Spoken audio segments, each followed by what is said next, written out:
기도하고 예배하게 하여 주옵소서. 이 시간 부족한 종이 당신의 말씀을 대언합니다. 성령님 능력으로 도와주옵소서. 감사드리며 예수님 이름으로 기도하옵나이다. 아멘.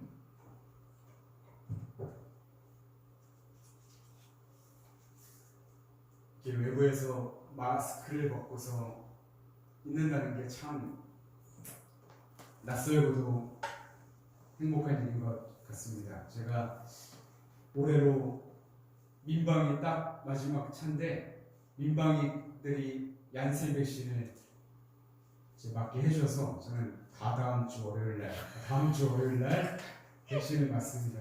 우리 모두가 속히 백신을 맞아서 마스크 벗고 함께 예배드리는 날이 왔으면 합니다. 오늘은 열왕기와 6장 8절부터 23절을 가지고 하나님의 사랑이라는 제목의 말씀을 전하려고 합니다. 주님의 귀한 음성 듣는 시간 되시기를 간절히 바랍니다. 남자는 태어나서 죽을 때까지 3명의 여인의 말을 잘 들어야 행복하다는 이야기가 있습니다. 대충 짐작을 아시겠지만 첫째는 아내입니다. 아내의 말을 잘 들어야 행복합니다. 제가 지금 참 말을 잘 들으려고 노력을 하고 있어요. 두 번째는 어머니예요. 어머니께서 하시는 말씀은 자식들을 사랑하는 마음이 담긴 말씀이기에 어머니 말씀을 잘 들을 때 행복할 수밖에 없습니다. 그럼 마지막은 누굴까요? 다 짐작하시겠지만 내비게이션의 여인의 말을 잘 들어야만 합니다. 제가 운전한 지 한 20년이 지났어요. 그래서 그동안 20년 동안 큰 사고 없이 아주 작은 접촉사고만 있었지만 큰 사고 없이 지금까지 왔었던 저를 보면서 이런 생각을 하게 됩니다. 난 참 운전을 잘하는구나. 그래서 아내랑 같이 차를 타고 어디 나갈 때 항상 이렇게 돌려요. 나는 운전 프로고 당신은 아마추어야. 날 따라오려면 아직 멀었어. 계속 그렇게 자만심을 가지고 운전을 합니다. 하지만 하나님께서는 이런 저를 너무도 잘 아시고 제가 교만하지 않게 큰 단점을 하나 주셨어요. 그게 뭐냐면 저는 길을 못 외웁니다. 한 군데를 가면 한 5-6번을 가야지 그것을 찾아갈 수 있지.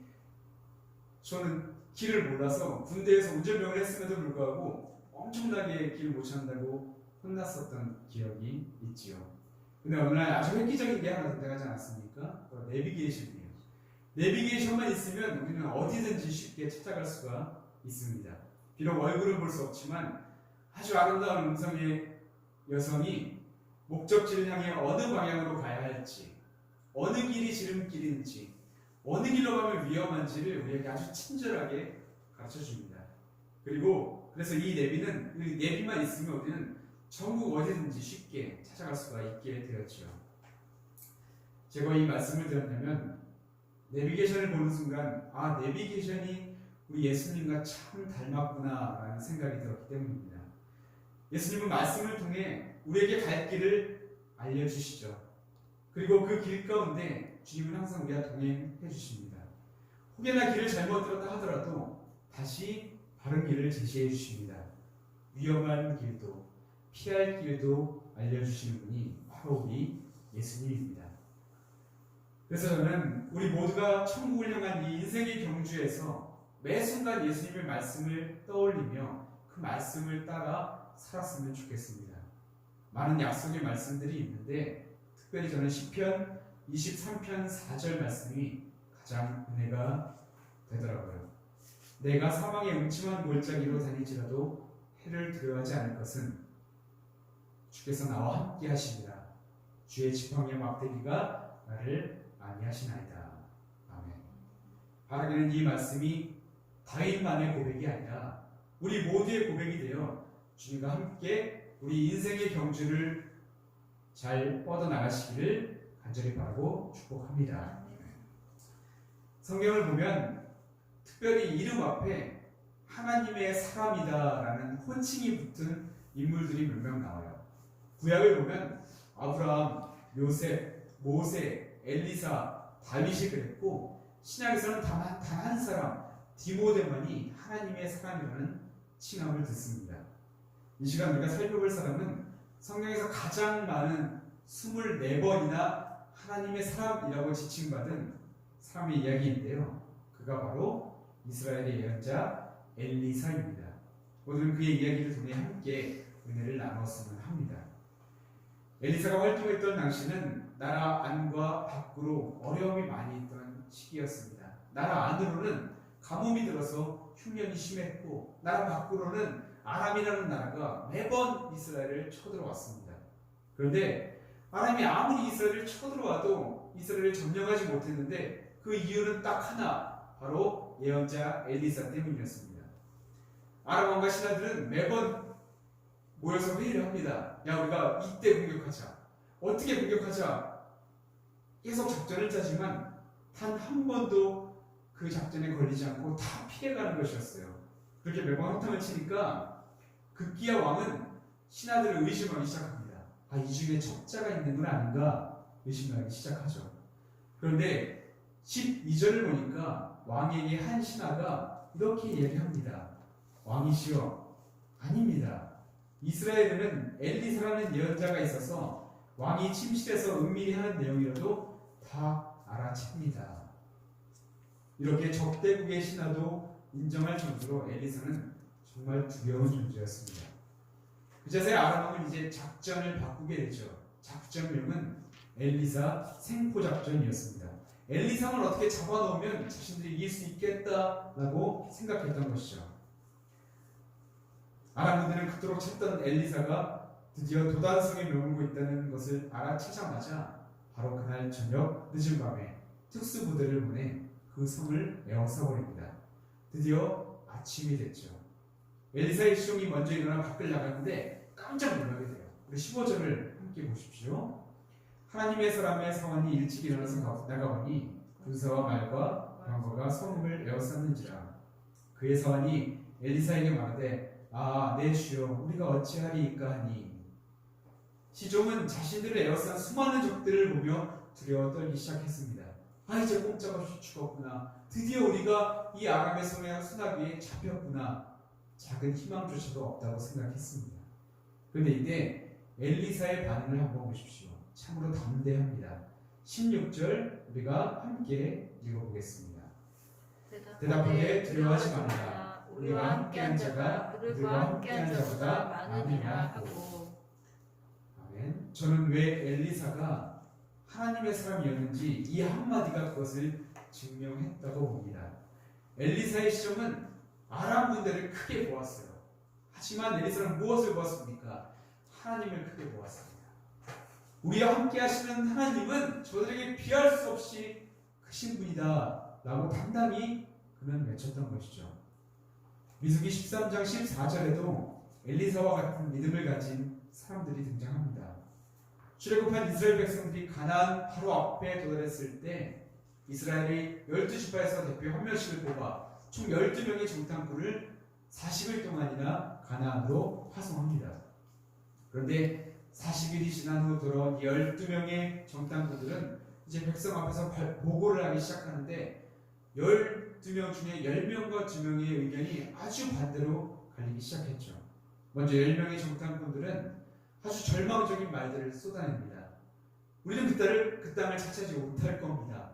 그들은 키가 우리보다 훨씬 더 크고 그들 앞에서 우리는 그냥 메뚜기에 불과해 보입니다. 아주 절망적으로 보고하죠. 그런데 남은 2명의 정탐꾼 여호수아와 갈렙은 완전히 다른 보고를 하기 시작하죠. 민수기 14장 8절 9절인데 제가 읽어드리겠습니다. 여호와께서 우리를 기뻐하시면 우리를 그 땅으로 인도하여 들으시고 그 땅을 우리에게 주시리라. 이는 과연 젖과 꿀이 흐르는 땅이니라. 다만 여호와를 거역하지는 말라. 또 그 땅 백성을 두려워하지 말라. 그들은 우리의 먹이라. 그들의 보호자는 그들에게서 떠났고 여호와는 우리와 함께 하시느니라. 그들을 두려워하지 말라 하나. 아멘. 여러분, 12명이 서로 다른 곳을 보고 온 것이 아니었습니다. 같은 시간에 같은 장소를 보았고 같은 사람을 보고 왔습니다. 다만 그들의 보는 시각이 완전히 달랐다는 것이죠. 10명은 인간적인 시각으로 부정적이고 비관적으로 말했지만 이 2명은 믿음의 시각에서 그것을 바라보았습니다. 사람으로는 할 수 없는 것이라도 하나님의 말씀이며 하나님이 약속하셨고 하나님이 함께 하시기 때문에 두려워할 것이 전혀 없다라고 그들은 믿었던 것이었습니다. 여러분, 이 말씀이 우리에게 주는 메시지가 무엇일까요? 우리들 인생에서도 분명히 이와 같이 크고 작은 위기가 우리 앞을 가로막을 때가 분명히 있다는 것입니다. 그럴 때 우리는 어떻게 해야 합니까? 스스로를 메뚜기처럼 보면서 나는 아무것도 할 수 없어. 그저 주저만 앉아있을 것인가요? 아니면 그 상황을 하나님이 함께 하시는 순간, 하나님이 일하시는 순간으로 바꾸어서 생각할 것인가요? 여호수아와 갈렙 그리고 엘리사를 통해 성경은 분명히 우리에게 말씀합니다. 하나님의 사람은 나의 한계, 나의 능력을 보지 않는다고 말합니다. 하나님의 사람은 인간의 사물을 초월하는 하나님의 능력에 그 시선이 맞추어서 살아간다라는 것을 분명히 우리에게 알려주고 있다는 것이죠. 요한일서 4장 4절에 이런 말씀이 있습니다. 너희 안에 계신 이가 세상에 있는 자보다 크시다. 여러분, 하나님은 세상의 어떤 권세와 힘보다도 어떤 환경보다도 더 큰 분이심을 믿으시기 바랍니다. 바라기는 하나님의 사람처럼 우리의 믿음의 눈이 열려 우리 앞에 놓여진 고난을 보는 것이 아니라 하나님을 더 크게 바라보고 하나님을 더 굳세게 붙드는 저와 여러분 되시기를 주님의 이름으로 축복합니다. 다시 본문 말씀 열왕기하 6장 한번 살펴보겠습니다. 하나님의 사람 엘리사가 불확실한 미래 앞에서 가장 먼저 한 것이 무엇인지 아십니까? 다른 것이 아니라 기도였습니다. 17절을 보면 첫 마디가 기도하여 이르되 기도로 시작하죠. 18절도 보면 기도하여 이르되 기도로 일을 진행합니다. 그리고 20절에서도 엘리사가 이르되 여호와여. 그러니까 엘리사의 시작과 중간과 끝이 모두 기도였습니다. 그런데 그 기도를 들으신 하나님께서 상황을 놀랍게 반전시키기 시작하죠. 17절에서 기도를 들으신 하나님은 시종에게 영적인 눈이 띄어지게 하십니다. 18절에서 기도를 들으신 하나님은 아람 군대의 눈을 어둡게 가려버리십니다. 20절에서 기도를 들으신 하나님은 아람 군대의 눈을 다시 뜨게 만들어 주셨습니다. 여러분, 이것이 기도의 능력이에요. 엘리사의 시종은 앞에 닥친 상황을 보면서 절망하며 무릎 꿇었지만 하나님의 사람 엘리사는 하나님 앞에 무릎을 꿇었습니다. 엘리사에게는 앞에 닥친 문제가 그냥 문제로 끝나는 것이 아니라 그저 하나님께 드릴 기도 제목일 뿐이었습니다. 야고보서 5장 13절에서 이렇게 말씀하죠. 너희 중에 고난당하는 자가 있냐? 저는 기도할 것이요. 사랑하는 여러분, 이처럼 하나님의 사람은 위기 앞에서 이제 어떻게 합니까? 하나님 왜 나한테 이런 시련을 주십니까? 이렇게 하나님을 원망하는 것이 아니라 하나님 저에게 기도 제목을 하나 주셨군요. 지금이 기도할 때이군요. 전 기도하오니 하나님께서 이 일들을 책임져 주시옵소서. 이렇게 기도할 뿐입니다. 바라기는 어떤 시험과 고난이 오린다 할지라도 우리가 매사에 먼저 주님께 기도하며 주님을 의지하면서 우리가 기도할 때 우리를 위해 일하시는 하나님을 바라보는 저와 여러분 되시기를 주님의 이름으로 축복합니다. 마지막으로 본문에서 하나의 메시지가 더 있어서 전하고 마치려고 합니다. 20절을 보면 기도하는 엘리사 앞에 하나님께서 놀라운 일들을 만들어 가시기 시작합니다. 엘리사를 잡으려고 아람 군대가 도단을 포위했지만 엘리사의 기도를 들으신 하나님께서 아람 군대를 잡림으로 만들어 버리더니 그들을 이스라엘의 수도인 사마리아 한복판으로 이끌어 오십니다. 전세가 완전히 역전된 것이에요. 오히려 아람 군대가 도간의 쥐가 되어버렸습니다. 그런데 이때 느닷없이 갑자기 이스라엘 왕 여호와람이 등장합니다. 21절을 보니까 그가 엘리사에게 이렇게 이야기하죠. 내 아버지여, 내가 치리까? 내가 치리까? 이게 무슨 말이냐면 선지자여, 저 사람들이 그동안 우리를 괴롭혔던 사람들 아닙니까? 이참에 저들을 다 죽여버립시다. 지금 복수합시다. 내 손으로 처리하겠습니다. 이렇게 말하는 것이었습니다. 근데 이때 엘리사의 반응이 참 놀랍죠. 22절을 보겠습니다. 대답하되 치지 마소서. 칼과 활로 쓰러져 본 자인들 어찌 치리이까? 떡과 물을 그들 앞에 두어 먹고 마시게 하고 그들의 주인에게로 돌려보내소서 하는지라. 아멘. 놀랍게도 엘리사는 힘의 논리가 아니라 사랑의 해법을 제시합니다. 그래서 오늘 말씀의 결론이 23절 말씀이에요. 우리가 함께 읽어보도록 하겠습니다. 왕이 음식을 많이 베풀고 그들이 먹고 마시며 놓아보내니 그들이 그들의 주인에게로 돌아가니라. 이로부터 아람 군대의 부대가 다시 이스라엘 땅에 들어오지 못하니라. 아멘. 여러분, 왜 이후부터 아람 군대가 이스라엘 땅에 다시 들어오지 못했을까요? 그들이 사랑의 빛을 졌기 때문이었습니다. 전쟁으로 이긴 승리가 아니라 사랑으로 이긴 승리였기 때문입니다. 여러분, 기독교는 사랑으로 시작해서 사랑으로 끝나는 종교라고 이야기합니다. 하나님께서 사랑으로 천지를 창조하셨고 하나님께서 사랑하시기에 우리들을 용서하셨고 하나님께서 사랑하시기에 아들을 대신 보내셨고 하나님께서 우리를 사랑하시기에 아들을 우리를 위해 대신 죽게 하셨고 하나님께서 우리를 사랑하시기에 우리에게 영생을 선물로 허락하여 주셨습니다. 엘리사는 이것을 잘 알고 있었습니다. 하나님은 사랑밖에 모르시는 분이다 라는 것을 너무도 잘 알고 있었습니다.